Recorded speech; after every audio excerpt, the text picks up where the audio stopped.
Hi అండి. అందరికీ నమస్కారం. Welcome to my channel. ఈ వీడియోలో ఏపీ ప్రభుత్వ పెన్షనర్లకు తీపి కబురు. సుప్రీంకోర్టు సంచలన తీర్పు. పెన్షనర్లకు ఇక పండగ అని అప్డేట్ రావడం జరిగింది.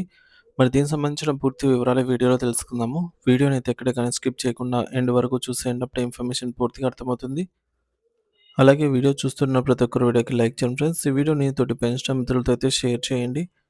కొత్తగా మన ఛానల్ చూస్తున్న వారు ఇంకా ఎవరైనా సబ్స్క్రైబ్ చేసుకున్నట్లయితే వెంటనే మన ఛానల్ని సబ్స్క్రైబ్ చేసుకోండి. సో దీని ద్వారా నేను చేసే లేటెస్ట్ వీడియోస్ అన్నీ మీ వరకు రీచ్ అవుతాయి. ఇక ఆలస్యం చేయకుండా వివరాల్లోకి అయితే వెళ్ళిపోదాము. ఫ్రెండ్స్, ఇక విషయానికి వచ్చినట్లయితే దేశవ్యాప్తంగా ఉన్న కోట్లాది మంది ప్రభుత్వ పెన్షనర్లకు భారత సుప్రీంకోర్టు అత్యంత ఊరటనిచ్చే చారిత్రాత్మక తీర్పును వెలువరించింది.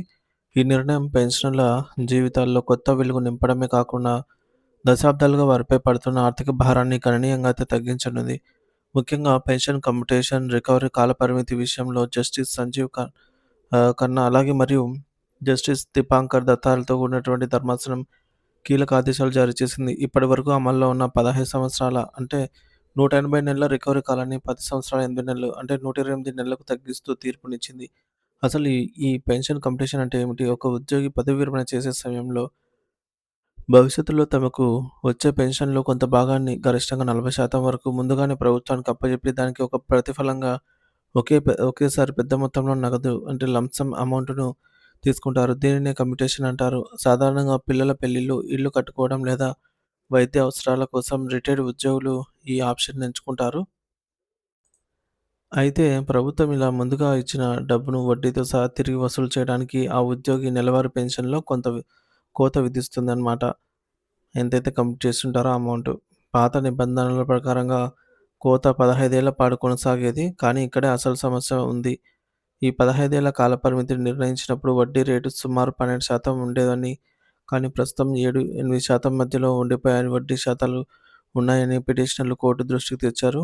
ప్రస్తుతం ఉన్న తక్కువ వడ్డీ రేట్ల ప్రకారం లెక్కిస్తే ప్రభుత్వం ఇచ్చిన డబ్బు వడ్డీతో సహా కేవలం 10 సంవత్సరాల 8 నెలల్లోనే పూర్తిగా రికవర్ అయిపోతుంది.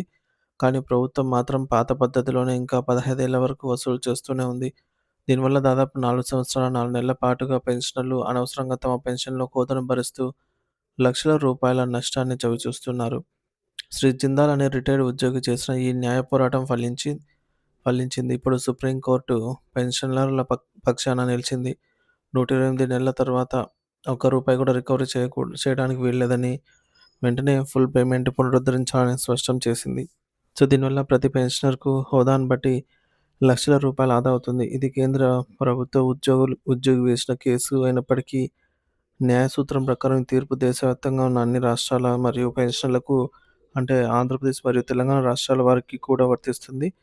ఇప్పటికే పెండింగ్ డీఏలు రావాల్సిన బకాయిలు రాక పెరుగుతున్నటువంటి ధరల మరియు వైద్య ఖర్చులతో సతమతమవుతున్న తెలుగు రాష్ట్రాల పెన్షనర్లకు ఇది నిజంగా పెద్ద ఉపశమనం అని చెప్పవచ్చు. అయితే ఈ తీర్పు ఆటోమేటిక్‌గా రాష్ట్రాల్లో అమలు కాకపోవచ్చు. దీనికోసం పెన్షనర్ సంఘాలు చురుగ్గా అయితే వ్యవహరించాల్సి అయితే ఉంటుంది.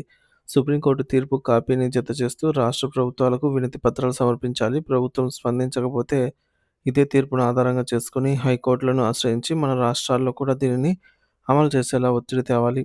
పెన్షన్ అనేది ప్రభుత్వం వేసే భిక్షం కాదని, అది ఉద్యోగి హక్కు అని ఈ తీర్పు మరోసారి రుజువు చేసింది.